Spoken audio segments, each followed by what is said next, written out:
What's going on, everybody? Super Saiyan Paul here, back at it again. Today we just got episode 127 of Dragon Ball Super, titled The Approaching Wall, the final barrier of hope. Now guys, we got spoilers to the episode 127 to 129, so we knew what was going to be coming in this episode, but it did not come in the same way I expected. So before we get into this video, make sure you guys smash that like button, subscribe, and turn on notifications because it's going to go down, and make sure you guys have those notifications on so this way we can keep up with all of our Dragon Ball discussions as well as what's coming out with Dragon Ball Super.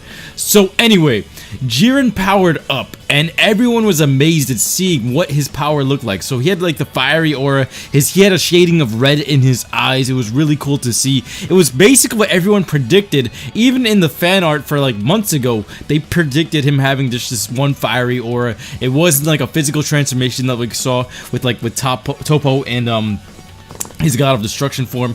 That was the interesting part of it. Now Goku basically said to Vegeta, they were basically amazed by this, and Vegeta's like, "You've finally gotten serious now that all of your teammates are gone." And then Jiren starts talking shit back to Vegeta. He was like, "Yo, you cannot beat me. I'm the greatest of all time." And when Vegeta heard that, he got mad and started to rush him. And then all of a sudden it was a 3v1 fight. Basically, Android 17, Goku, and Vegeta all started attacking him. Jiren's blocking everything as expected, but Jiren did compliment Vegeta's fighting skills because what he said was, "That was a good fist. I can see how you beat Topo, but you can't beat me like that."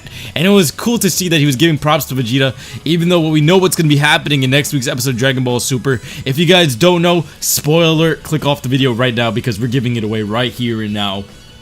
That's enough.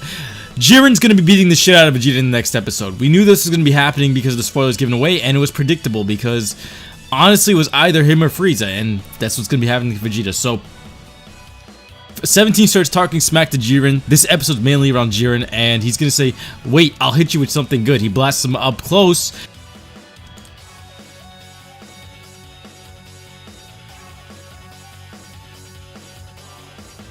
17 realized it was no use trying to blow himself up with Jiren, but he managed to tear his clothes, and they got freaked out about this. And Jiren got actually angry. He was like, "Yo, you bastard." Goku figured out, because of 17, that there's a way to beat Jiren, and apparently you have to just use a super powerful move on him without him being able to defend against it, which didn't make too much sense because that's basically every definition of how to beat any enemy ever. But Goku starts telling Vegeta, "Yo, we gotta attack him together," and they ended up blasting Jiren at the same time as 17. And somehow Jiren actually managed to counter all of this, and all of them got laid down on the floor, smacked out of energy and everything. Frieza then jumps in and then starts telling Jiren, "Yo, you have to be defeated by me." But we knew how this was going to be. It was just like, he knew he was gonna basically fail at this, and it wasn't gonna work out. But he gave Jiren the same line that Goku gave him to him on Namek. He was like, "Yo, you must be defeated by me."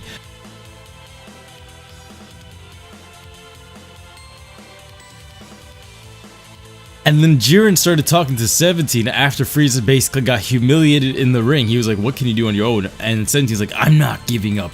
Universe 7 will survive." So we saw here that Android 17's fully in depth to Universe 7. It's basically like he was the MVP of this team. We already knew that. And he's trying to fight for the animals and stuff like that. So 17, character development, MVP award, of course. And then Belmod, the God of Destruction for Jiren's universe, starts talking to him. He's like, "What will you do if you survive? What will you wish for with the Super Dragon Balls?" And 17 then tells him that he wishes for a cruise ship to travel around the world with his family, which honestly isn't the best of wishes because, I mean, do you know Bulma and all of these people? It doesn't really make sense for that, but he does intend to wish for that, and that's what he did since the beginning of the tournament. So 17 then asked Jiren what he wants to wish for, and then Belmod gives a brief backstory to Jiren's obsession with strength, and here we go. So basically, Jiren's family was killed by a bad guy. He was rescued by a man who became his master, who he trained under. They gained a bunch of comrades who fought with him against that bad guy who killed his family, but they all died, including Jiren's master. Jiren was left alone, and because he was betrayed by those he trusted, he realized that in strength itself, it was justice. That's what motivation Jiren had to become as strong as he was now.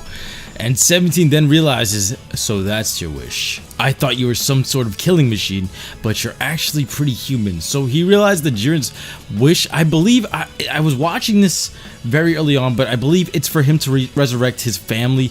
But that's what motivated Jiren to become as strong as he was now, is because his family was killed by a bad person, and this is what gave him the sense of justice, which is very similar to the humans as well. And Jiren's not exactly like a villain like everyone would expect, but technically, I made a video earlier on this about when we got the spoilers from his backstory. He is technically a villain because he's a detriment to Universe 7 as it is right now, because he risks all of their elimination, but from a different perspective, he is a good guy in his own right, and Goku's the bad guy for starting this whole thing with the tournament, so that does clear the air up with that. Jiren starts to power up a blast, and Goku tells 17 to run, but he manages to hold it off. 18 tells him to run, and Goku and Vegeta basically hears this from 17. He's like, yo, I'm giving up on the cruise ship. You should thank me. And what happened was 17 actually killed himself to protect Goku and Vegeta with a barrier.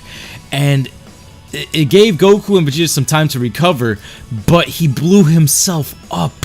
And the Grand Priest then realized that he defeated himself. Basically, Jiren doesn't get the penalty for killing himself because for 17 killing himself, because 17 was the one that did this. So remember that whole theory about Yamcha getting killed in the tournament because if Jiren powered up he would die. That's not in fruition here. 17 killed himself, and therefore Jiren is to stay in. There's only 3 minutes remaining in the tournament of power, and Vegeta is talking to Jiren at the end, telling him don't underestimate me. So next week we have the episode titled, With Noble Pride to the End, Vegeta Falls. Goku says that they're not giving up, and there's a flashback of visions like revolving around Vegeta. So it's gonna be interesting to see that. We have a good feeling here that Vegeta's gonna get ringed out and defeated in the next episode. So tell me what you guys think in the comment section below. Do you guys think they gave an adequate amount for Jiren's backstory? Honestly, I don't think it was enough. It was barely like a couple of minutes. Hopefully they expand upon that in the next coming episodes, because I want to see more about this, because honestly he's still a shallow character at this point in time, and that's just my thoughts and opinions on that.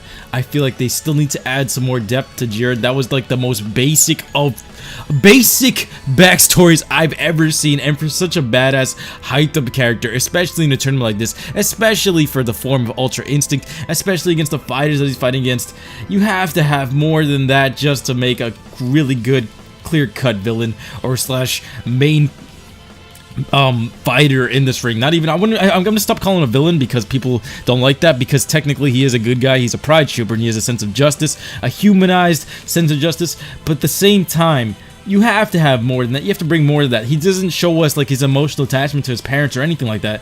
It was just a generic story. So tell me what you guys think in the comment section below.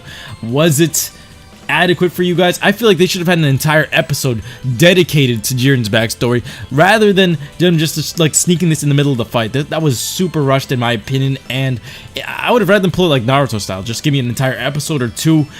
Shit, give me a saga. Like, I don't really care. It's Dragon Ball Super, but at the same time, you gotta add some of the stuff for Jiren's character. It doesn't make sense to just have him rushed like this, because like, same thing with movies. The movie is only as strong as its villain, and honestly this arc has been so revolved around Jiren and the hype with Jiren, and all of these, there were smaller moments with like Frieza and him and all the badassery in the beginning, but Jiren's been there since the beginning. Same thing with Toppo, and Toppo we know got rushed out. A lot of people agree with that, and it seems like they're doing the same thing here with Jiren, even though they've had all of this time. Brienne should not be in my head above Jiren and Toppo in terms of time spent on this battle. So tell me what you guys think. Make sure you guys smash that like button. Make sure you guys turn on notifications and subscribe. Comment down below. I'm really looking forward to seeing what you guys have to say about Dragon Ball Super Episode 127, Episode 128, featuring Vegeta. It seems like they gave it away with the title itself, so I don't really have to warn you guys about that. That Vegeta is going to fall. Now, does this mean he's going to get ringed out? It's not a definite confirmation, but it's most likely, because this guy's given everything he's had into this tournament. He doesn't even have armor left on his chest, and he's doing the same thing with his arm holding tactic. So it's the same thing. It's always been like, you know, when Vegeta's holding his arm, he's tired out. it seems as though the next episode's ending of the Vegeta arc with him in this whole tournament. So the two MVPs, Vegeta and 17, are going away. Now, it leaves Frieza and Goku, and I also want to see what you guys have to say about that, because that's the final few episodes leading up to episode 129, where Goku is going to master Ultra Instinct with them. So here we go. We'll see how this goes. Anyway, be seeing you guys next time. Take care. Peace.